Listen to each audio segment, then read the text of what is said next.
Madame, Monsieur, bonsoir, bienvenue sur Gabon News. En assemblée générale samedi dernier à l'école Martine Oulabou, les travailleurs des secteurs privés et parapublics ont fait le point sur la rencontre entre leurs représentants et le ministère de la Santé et de la Prévoyance sociale. Les syndicats exigent désormais la suspension des prélèvements de la CNAMGS, entendez Caisse nationale d'assurance maladie et des garanties sociales. Leur porte-parole au micro de Mexan Tuntum. Les syndicalistes déposeront un préavis de grève mardi. C'est la décision prise à la fin de leur assemblée générale tenue le week-end écoulé. Ces derniers ont refusé d'entrer en atelier avec le gouvernement tant que leurs conditions ne seront pas satisfaites. Nous attendons que le gouvernement suspende les prélèvements sur de la part salariale de 2,5% prélevés aux travailleurs du secteur privé. En l'absence d'une solution allant dans le sens de ce que nous souhaitons, nous nous réservons donc le droit d'engager toutes les actions que la loi nous permet de mener.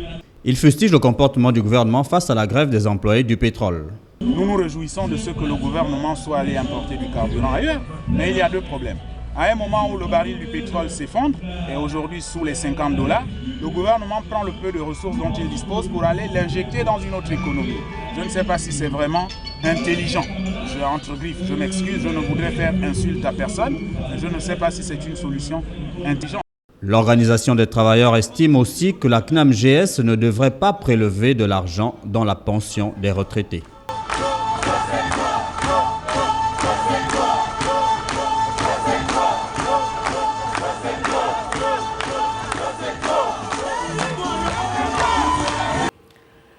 Les agents de la Banque gabonaise de développement BGD ont déclenché un mouvement d'humeur ce matin à Libreville. Ils fustigent le comportement de leur directeur général qui menace de licencier plusieurs agents. Solidaires à leurs collègues visés par le licenciement, le syndicat s'y oppose. Martial Tsonga, Kenny Ongouri et Refu Itsoga pour le point.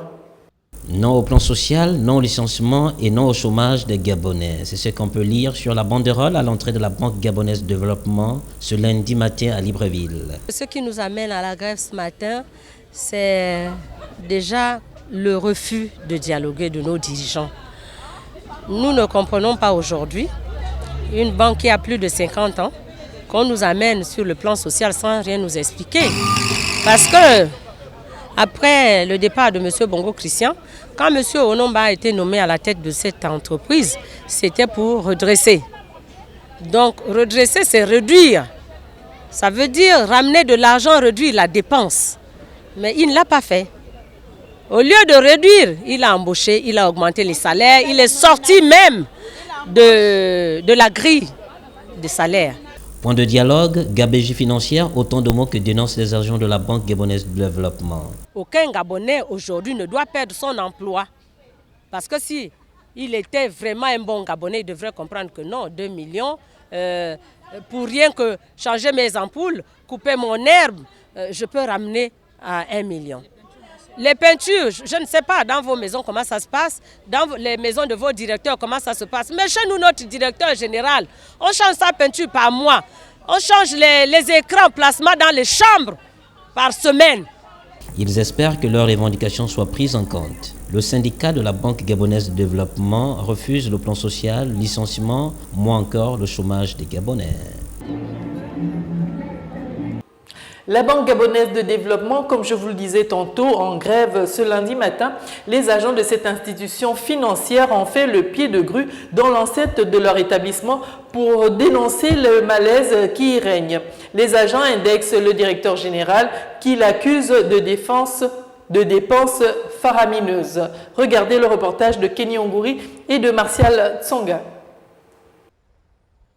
L'incompréhension règne désormais entre les agents de la Banque gabonaise de développement et le directeur de cette institution bancaire. Des agents qui ne comprennent toujours pas le comportement de ces derniers au moment où l'établissement fait face à un plan de redressement mis en place depuis quelques temps. Selon le principal syndicat de cette banque, les dépenses faramineuses effectuées au domicile du directeur et autres seraient à l'origine d'une gabégie qui risque de faire de nombreux chômeurs si jamais la seule et unique solution de la direction serait un plan social. J'ai cru savoir que pour couper l'herbe au domicile du président de la République, on paye 100 et quelques mille.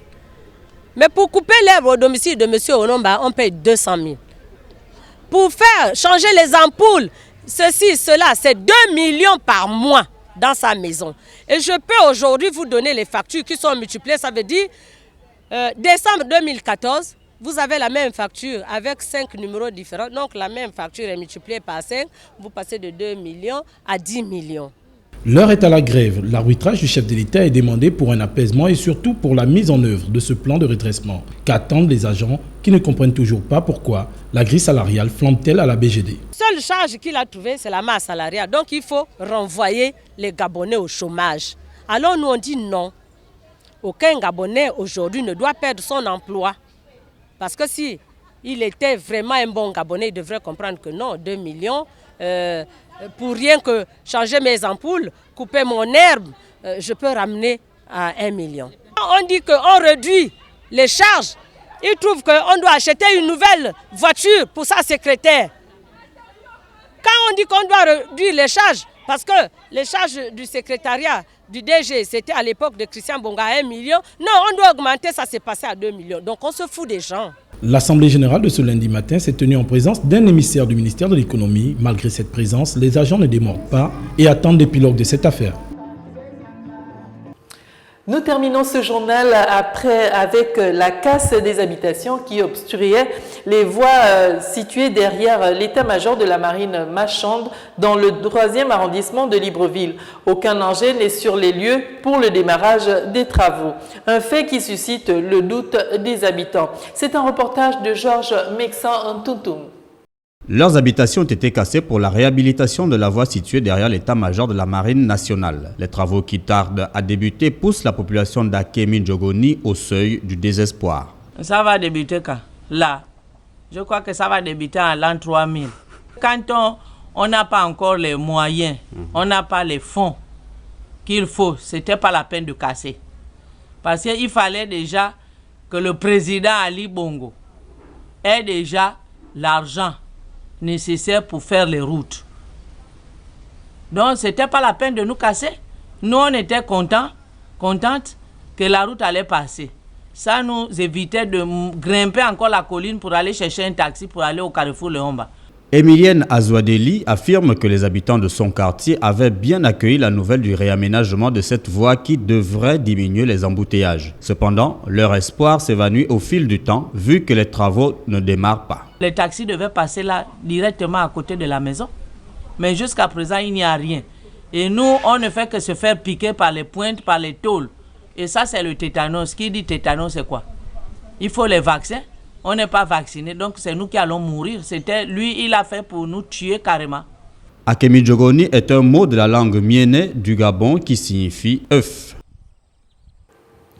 Voilà, c'était là l'essentiel de l'actualité du jour. Merci à vous de l'avoir suivi. L'information continue sur les www.gabonnews.com. Au revoir et à demain.